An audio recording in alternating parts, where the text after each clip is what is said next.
കേന്ദ്രത്തിനെതിരെ ഒരു അക്ഷരം വേണ്ടിയോ ഇല്ല. അവര് പറയുന്നത് മുടിഞ്ഞോട്ടെ കേരളം, കേരളത്തിന് സാമ്പത്തികമായി ഞെരുങ്ങട്ടെ. ഈ കേരളത്തോടെന്തെങ്കിലും ആത്മാർത്ഥത 18 എംപിമാർക്ക് ഉണ്ടെങ്കിൽ കേന്ദ്ര ഗവൺമെന്റ് കേരളത്തോട് കാണിക്കുന്ന അവഗണനയ്ക്കെതിരെ ശബ്ദിക്കാൻ, പ്രതിഷേധിക്കാൻ, കേരളത്തിന് വേണ്ടി അവിടെ മുദ്രാവാക്യം മുഴക്കാൻ എന്റെ നമ്മുടെ ഈ ആരിഫ് എംപിയോടൊപ്പം ഈ 18 പേര് കൂടിയില്ല. അവരും ആഗ്രഹിക്കുന്നത് ആങ്ങളെ ചത്താലും വേണ്ടില്ല, നാത്തൂന്റെ കണ്ണീര് കണ്ടാൽ മതി. അങ്ങനെ കേന്ദ്രം വീതം കൊടുത്തില്ലേലും വേണ്ടില്ല, കേരളം മുടിഞ്ഞാ മതി. അതാണ് നമ്മുടെ ഇവിടെയുള്ള എംപിമാരുടെ, UDF എംപിമാരുടെ നിലപാട്. അപ്പോ ഇതിനെതിരെയെല്ലാം നമുക്ക് ഒരുമിച്ച് കേരള ഗവൺമെന്റിനെ സംബന്ധിച്ചിടത്തോളം ഞങ്ങളുടെ കരുത്ത് നിങ്ങളാണ്. കേന്ദ്രത്തെ ബോധ്യപ്പെടുത്തുന്നതാണ് നമ്മുടെ നവകേരള സദസ്സുകൾ. ഏതായാലും ഈ സദസ്സ് കൂടി തുടങ്ങിയപ്പോൾ ഒരു ഗുണമുണ്ടായി. കേന്ദ്ര ഗവൺമെന്റ് പതുക്കെ അയഞ്ഞു തുടങ്ങിയിട്ടുണ്ട്. വെട്ടിക്കുറച്ച് ആനുകൂല്യങ്ങൾ ഒന്നായി പുനഃസ്ഥാപിക്കുന്നതിനെ കുറിച്ച് അവരാലോചിച്ചു തുടങ്ങിയിട്ടുണ്ട്. ഈ നവകേരള സദസ്സിന്റെ പ്രവർത്തനങ്ങൾക്ക് ഊർജം പകരുവാൻ, ഈ നാടിന്റെ മുന്നോട്ട് പ്രയാണത്തിന് പിന്തുണ നൽകുവാൻ, ഈ ഭൂമിയിൽ നമ്മെപ്പോലെ ഇനിയും അടുത്ത തലമുറയും ജീവിക്കണമെന്നുള്ള ലക്ഷ്യത്തോടുകൂടി നമ്മുടെ നവകേരള സൃഷ്ടിക്കായി കൈകോർക്കാൻ തയ്യാറായി വന്ന വർഗ്ഗങ്ങൾ നമ്മുടെ സംസ്ഥാനത്തെ ജീവിത സാഹചര്യങ്ങൾ മെച്ചപ്പെടുത്താൻ, നാടിന്റെ സമഗ്രമായ വികസനവും സുസ്ഥിരമായ വികസനവും യാഥാർത്ഥ്യമാക്കാൻ, മതസൗഹാർദ്ദത്തിന് ഈറ്റില്ലമായി കേരളത്തെ നിലനിർത്താൻ. നമുക്കറിയാം, ഇന്ത്യയിൽ ഇതര സംസ്ഥാനങ്ങളിൽ മണിപ്പൂരൊക്കെ നടക്കുന്ന കാര്യം എന്താ? സ്ത്രീകളെ പരസ്യമായി നഗ്നരായ റോട്ടിൽ കൂടെ നടത്തുമ്പോൾ പ്രധാനമന്ത്രിയും മുഖ്യമന്ത്രിയും നോക്കി ചിരിക്കുകയാണ്. ആയിരക്കണക്കിന് സ്ത്രീകളെ നഗ്നരായി റോഡിലൂടെ നടത്തി കൊന്നൊടുക്കുമ്പോൾ, ആരാധനാലയങ്ങൾ കത്തിച്ച് ചാമ്പലാക്കുമ്പോൾ ഭരണാധികാരികൾ അതിന് കുടപിടിക്കുന്ന ചിത്രമാണ് ഇതര സംസ്ഥാനങ്ങളിൽ നടക്കുന്നതെങ്കിൽ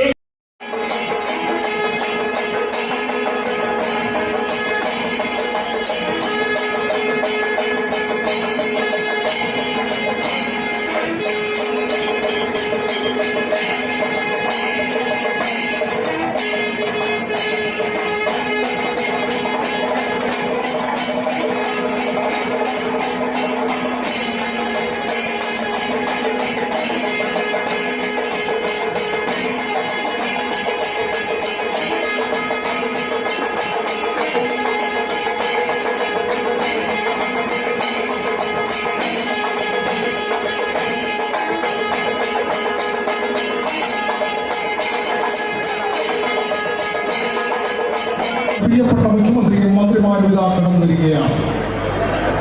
കരുനാഗപ്പള്ളിയുടെ ഹർഷാരവങ്ങൾ ഏറ്റുവാങ്ങി ശ്രീ പിണറായി വിജയനും മന്ത്രിമാരും ഇതാ കടന്നു വരുന്നു.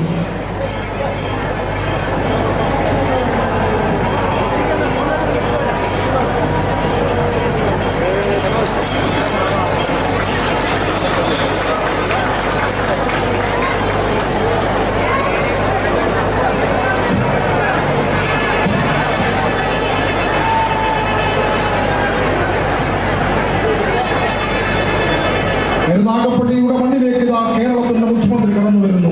കേരളത്തിന്റെ മന്ത്രിസഭ കടന്നു വരുന്നു. ഓണാട്ടുകരയുടെ ഹൃദയാരവങ്ങളേറ്റു വാങ്ങി കേരളത്തിന്റെ പ്രിയപ്പെട്ട മുഖ്യമന്ത്രിയും മന്ത്രിമാരും ഇതാ കരുനാഗപ്പള്ളിയിലേക്ക് കടന്നു വരികയാണ്.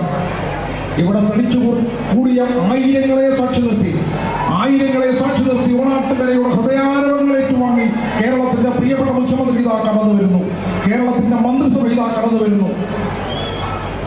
ജനക്ഷേമത്തിന്റെ വികസനത്തിന്റെ പുത്തൻ മാതൃകകൾ തീർത്ത കേരളത്തിന്റെ പ്രിയപ്പെട്ട മുഖ്യമന്ത്രിയും മന്ത്രിസഭയും ഇതാ കരുനാഗപ്പള്ളിയുടെ മണ്ണിലേക്ക് കടന്നു വരികയാണ്. ഇതാ കേരളത്തിന്റെ പ്രിയപ്പെട്ട മുഖ്യമന്ത്രിയും മന്ത്രിമാരും കരുനാഗപ്പള്ളിയുടെ മണ്ണിലേക്ക് കടന്നു വരികയാണ്. ഓണാട്ടുകരയുടെ ഹൃദയാരവങ്ങൾ ഏറ്റുവാങ്ങി ശ്രീ പിണറായി വിജയനും അദ്ദേഹത്തിന്റെ മന്ത്രിസഭയിലെ അംഗങ്ങളും ഇതാ കരുനാഗപ്പള്ളിയിലേക്ക് കടന്നു വരുന്നു. ഇവിടെ തടിച്ചുകൂടിയ ആയിരങ്ങളുടെ ഹൃദയാരവങ്ങൾ ഏറ്റുവാങ്ങിക്കൊണ്ടിതാ മുഖ്യമന്ത്രിയും മന്ത്രിമാരും ഈ വേദിയിലേക്ക് കടന്നെത്തുകയാണ്. കരുനാഗപ്പള്ളി കാത്തിരുന്ന അസുലഭമായ നിമിഷങ്ങൾക്ക് കരുനാഗപ്പള്ളി സാക്ഷ്യം വഹിക്കുകയാണ്. ജനാധിപത്യത്തിന്റെ ഏറ്റവും മനോഹരമായ കാഴ്ചകൾക്ക് കരുനാഗപ്പള്ളി സാക്ഷ്യം വഹിക്കുകയാണ്. ജനാധിപത്യത്തിൽ അതിന്റെ യഥാർത്ഥ യജമാനന്മാരായ ജനങ്ങളെ തേടി ഇതാ ഭരണകൂടമെത്തുന്നു. കേരളത്തിന്റെ പ്രിയങ്കരനായ മുഖ്യമന്ത്രി ശ്രീ പിണറായി വിജയനും അദ്ദേഹത്തിന്റെ മന്ത്രിമാരും ഇതാ കടന്നു വരുന്നു.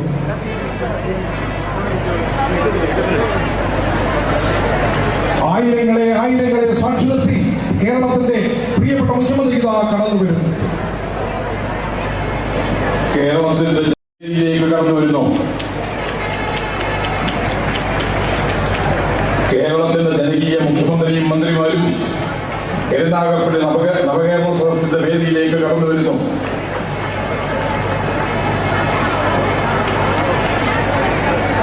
കേരളത്തിന്റെ ജനകീയ മുഖ്യമന്ത്രിക്ക് കരുനാഗപ്പള്ളി നവകേരള സദസ്സിലേക്ക് സ്വാഗതം. കരുനാഗപ്പള്ളി നൽകി ആവേശോജ്വലങ്ങളായ സ്വീകരണങ്ങൾ ഏറ്റുവാങ്ങി ഹൃദയാരവങ്ങൾ ഏറ്റുവാങ്ങി മുഖ്യമന്ത്രി ഇതാ വേദിയിലേക്ക് എത്തുകയാണ്.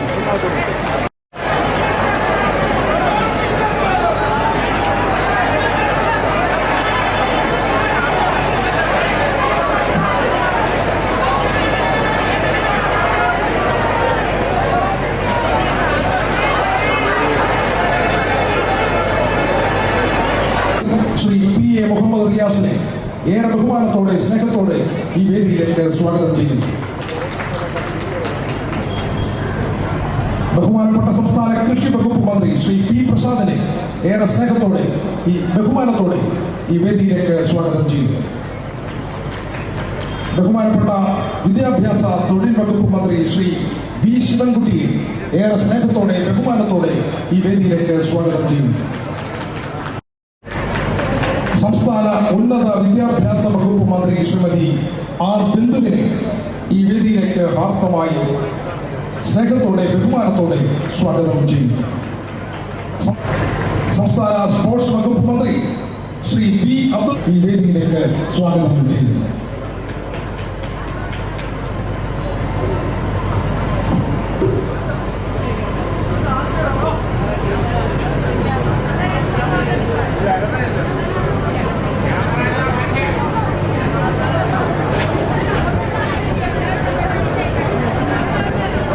യോഗത്തെ അഭിസംബോധന ചെയ്യുന്നതിന് വേണ്ടി കേരളത്തിന്റെ ജനകീയ മുഖ്യമന്ത്രി അനന്തിനെ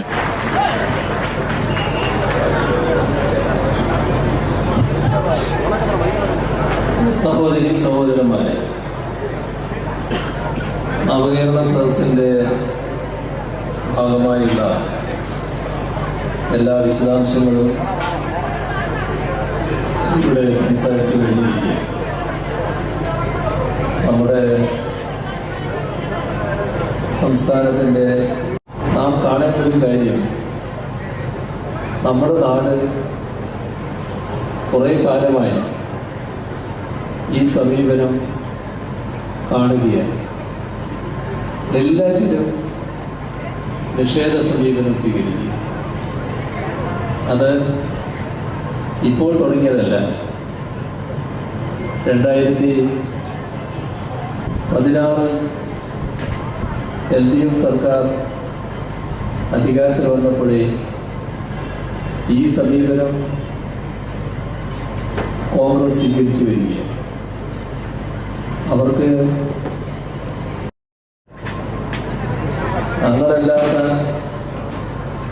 കൂട്ടരെ ജനങ്ങൾ അധികാരത്തിലേറ്റിയത് തങ്ങൾ അംഗീകരിക്കുന്നില്ല എന്ന നിലപാടാണ് കോൺഗ്രസ് തുടക്കം മുതൽ സ്വീകരിച്ചു വരുന്നത്. ഇത് 2016 ഗവൺമെന്റ് തിരഞ്ഞെടുത്ത സാധാരണ നടപടികളും അതുമായി ബന്ധപ്പെട്ട വിയോജിപ്പിൻ്റെയും പ്രശ്നങ്ങൾ നിരവധിയാണ്. ഇപ്പോൾ നിലനിൽക്കുകയാണ്. അതോടൊപ്പം 2011-16 കാലത്തെ UDF സർക്കാരിൻ്റെ കെടുകാര്യസ്ഥത അത് നാടിനെ മുമ്പോട്ടെടുപ്പിച്ചതായിരുന്നു. 2016 LDF സർക്കാരിനെ ജനങ്ങൾ അധികാരത്തിലെത്തിയതോടെ ആ കെടുകാര്യസ്ഥത എന്ന ഭാഗം ഒഴിവാക്കുകയും കാര്യക്ഷമമായി കാര്യങ്ങൾ നിർവഹിക്കുകയും ചെയ്യുന്ന നിലയുണ്ട് എന്ന് ജനങ്ങൾക്ക് തന്നെ ബോധ്യപ്പെട്ടു. ആ ഘട്ടത്തിൽ നാടിൻ്റെ ഒരു പ്രശ്നമായി വന്നത് നമ്മുടെ ബജറ്റിലൂടെ മാത്രം നമ്മുടെ ആവശ്യങ്ങൾ ആകെ നിറവേറ്റാൻ കഴിയില്ല. അതിനുവേണ്ടി ധനസ്രോതസ് വേറൊന്ന് കണ്ടെത്തണം. അതിൻ്റെ ഭാഗമായാണ് കിഫ്ബിയെ പുനർജീവിക്കാൻ തീരുമാനിച്ചത്. കിഫ്ബിയുടെ നിർദ്ദേശം വന്നപ്പോൾ എത്ര കടുത്ത എതിർപ്പാണ് അന്നത്തെ കോൺഗ്രസിന്റെ ഭാഗത്ത് ഉണ്ടായിരുന്നു. നഖശിരാതെ എതിർപ്പ്, പരിഹാസം, പുച്ഛം എല്ലാം ചേർത്തുകൊണ്ടുള്ള ഇത് എന്തിനായിരുന്നു? വേറൊന്നിനല്ലല്ലോ, നാടിന്റെ വികസനത്തിന് വേണ്ടിയാണ്. അന്ന് ഗവൺമെന്റ് പറഞ്ഞത് നമുക്ക് ഈ നാടിന്റെ വിവിധ മേഖലകൾ അഭിവൃദ്ധിപ്പെടുത്തണം, അതിന് വിവിധ പദ്ധതികൾ നടത്താവുക. 50,000 കോടി രൂപയുടെ പദ്ധതി ഈ 5 വർഷക്കാലം കൊണ്ട് കിഫ്ബി മുഖേന ഏറ്റെടുക്കണമെന്നാണ് ഞങ്ങൾ ഉദ്ദേശിച്ചത്. മുന്നോട്ട് പോയി ആ സന്ദർഭത്തിൽ നമുക്ക് വന്ന ദുരന്തം നമ്മുടെ രാജ്യത്തിൻ്റെ മറ്റു പല ഭാഗങ്ങളിലും ഈ രീതിയിൽ ദുരന്തം ഏറ്റുവാങ്ങേണ്ടി വന്നപ്പോൾ ആ നാടിനെ സഹായിക്കാൻ പ്രത്യേക പാക്കേജ് കേന്ദ്ര ഗവൺമെന്റ് അനുവദിച്ചു. പക്ഷേ നമുക്കാരിപ്പോൾ പ്രത്യേക പാക്കേജില്ല. പാക്കേജിൽ വേണ്ട അർഹതപ്പെട്ടത് തരട്ടെ, അർഹതപ്പെട്ടതും തരാൻ തയ്യാറായില്ല. അത് വിചിത്രമായ സംഭവമായിരുന്നു. ഇതുപോലെ ദുരിതമനുഭവിക്കുന്ന ഒരു നാടിനെ അർഹതപ്പെട്ടത് നിഷേധിക്കുക, അതായിരുന്നു കേന്ദ്ര സർക്കാരിനെ ശ്രമിക്കുന്നത്.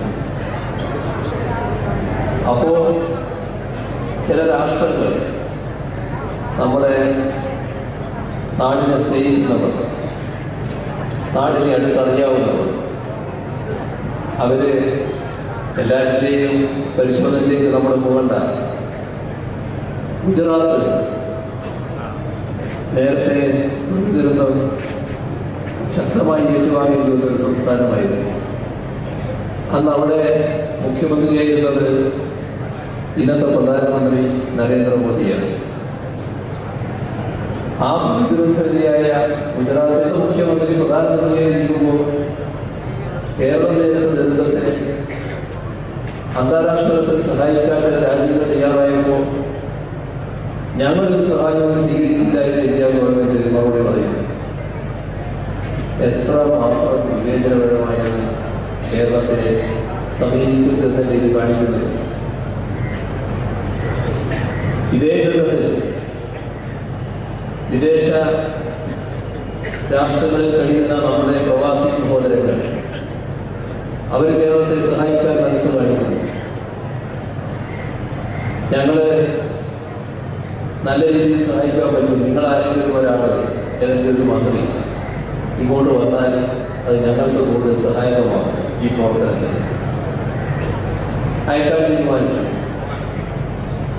കേന്ദ്രത്തോട് അനുമതി ചോദിച്ചു. കേന്ദ്ര അനുമതി വേണം മന്ത്രി പോകാൻ. കേന്ദ്രം പറഞ്ഞു പാടില്ല, അനുമതി നിഷേധിക്കുന്നു. എന്താണ് ഇത്? കേന്ദ്രത്തിന്റെ സമീപനം എന്താണ്? നമ്മുടെ കോൺഗ്രസ് ഇവിടെ ചെയ്തില്ല എന്ന് വരുമ്പോൾ അതിനെതിരെ പ്രതികരിക്കാൻ കോൺഗ്രസ് UDF തയ്യാറായി. പ്രത്യേക പാക്കേജ് അനുവദിക്കാതിനെതിരെ അരി അക്ഷരങ്ങൾ സംസാരിച്ചു. എന്തുകൊണ്ടാണ് അവർ കഴിയാത്തത്? പ്രവാസി സഹോദരങ്ങൾ നമ്മളെ സഹായിക്കാൻ തയ്യാറായി. ആ സഹായം സ്വീകരിക്കാൻ മന്ത്രിമാർ പോകാൻ നിശ്ചയിച്ചത് തടഞ്ഞപ്പോ നന്നായി എന്ന സമീപനത്തെ